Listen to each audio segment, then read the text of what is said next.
সর্বাধিক মুসলিম জনসংখ্যার দেশ হচ্ছে ভারত। যুক্তরাষ্ট্রভিত্তিক গবেষণা প্রতিষ্ঠান পিউ রিসার্চ সেন্টার সম্প্রতি এক বিস্তৃত গবেষণা প্রতিবেদনে জানিয়েছে, ভারত আগামী কয়েক দশকের মধ্যেই বিশ্বের সর্বাধিক মুসলিম জনসংখ্যার দেশ হয়ে উঠবে। 2050 সালের মধ্যে ভারত ইন্দোনেশিয়াকে ছাড়িয়ে এই অবস্থানে পৌঁছাবে বলে তাদের পূর্বাভাস। বর্তমানে ইন্দোনেশিয়ায় প্রায় 24 কোটির মতো মুসলমান রয়েছে, কিন্তু ভারতে এই সংখ্যা বাড়তে বাড়তে 2050 সাল নাগাদ প্রায় 35 কোটিতে পৌঁছাবে, যা হবে বিশ্বের মোট মুসলিম জনসংখ্যার একটি বড় অংশ। মুসলিম জনসংখ্যা বৃদ্ধির মূল কারণ। পিউ রিসার্চ সেন্টার মুসলমানদের জনসংখ্যা বৃদ্ধির পেছনে যে মূল কারণটি তুলে ধরেছে তা হল উচ্চ জন্মহার। বিশ্বব্যাপী মুসলিম সমাজে গড় প্রজনন হার এখনও তুলনামূলকভাবে বেশি।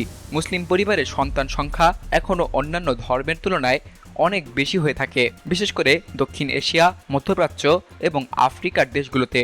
অন্যদিকে মুসলিম সমাজে ধর্মান্তরও কিছুটা ভূমিকা রাখলেও সেটিকে তারা সীমিত প্রভাব বলেই চিহ্নিত করেছে। মূল চালিকা শক্তি হিসেবে কাজ করছে প্রাকৃতিক জনসংখ্যা বৃদ্ধি।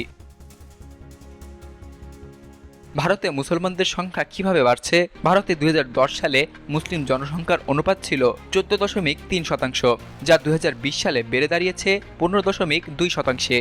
এই সময়ের মধ্যে 3 কোটিরও বেশি নতুন মুসলিম জনসংখ্যা যুক্ত হয়েছে ভারতের মোট জনসংখ্যায়। এই প্রবৃদ্ধির পেছনে প্রধানত প্রজনন হারকেই দায়ী করা হয়েছে।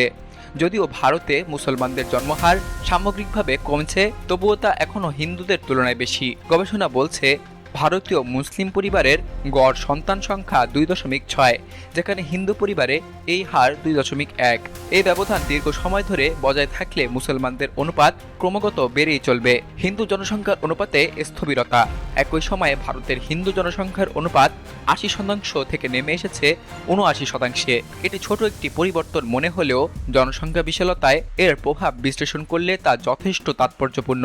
ভারতের জনসংখ্যা বর্তমানে 140 কোটিরও বেশি, ফলে 1% হ্রাস মানে প্রায় 1 কোটিরও বেশি হিন্দু কমে যাওয়া। এর কারণ হিসেবে বিজ্ঞানীরা বলছেন, হিন্দু সমাজে শহুরে জীবনধারার প্রভাব, শিক্ষার বিস্তার এবং আর্থসামাজিক সচেতনতা জন্মহার কমিয়ে দিচ্ছে। বৈশ্বিক প্রেক্ষাপটে মুসলিম জনসংখ্যার প্রবৃদ্ধি।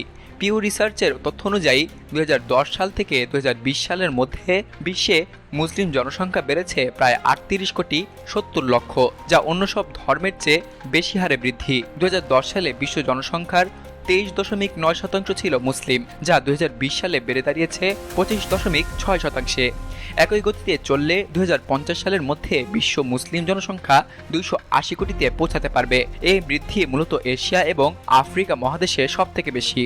বিশেষ করে ভারত, পাকিস্তান, ইন্দোনেশিয়া, বাংলাদেশ, নাইজেরিয়া এবং মিশরে এই প্রবৃদ্ধির হার অত্যন্ত লক্ষণীয়। ভারতে মুসলিম জনগোষ্ঠীর বৈশিষ্ট্য।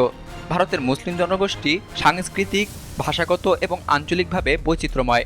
উত্তরপ্রদেশ, বিহার, পশ্চিমবঙ্গ, কেরালা, আসাম, জম্মু কাশ্মীর এবং মহারাষ্ট্র এই রাজ্যগুলোতে সবথেকে বেশি মুসলমান বসবাস করছেন।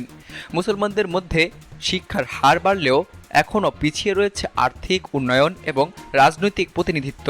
তবুও একটি বড় এবং ক্রমবর্ধমান জনগোষ্ঠী হিসেবে তারা ভারতের অর্থনীতি এবং সংস্কৃতিতে গুরুত্বপূর্ণ ভূমিকা রাখছে। পিউ রিসার্চ সেন্টারের বিশ্লেষণ অনুযায়ী, ভারত যদি বর্তমান জনসংখ্যার প্রবণতা ধরে রাখে, তাহলে 2050 সালের মধ্যেই বিশ্বের সর্বাধিক মুসলিম জনসংখ্যার দেশ হয়ে উঠবে। এটি শুধু একটি সংখ্যাগত পরিবর্তন নয়, বরং এর রয়েছে বহুমাত্রিক প্রভাব ধর্ম, রাজনীতি, শিক্ষা, অর্থনীতি এবং আন্তর্জাতিক সম্পর্কের ক্ষেত্রে।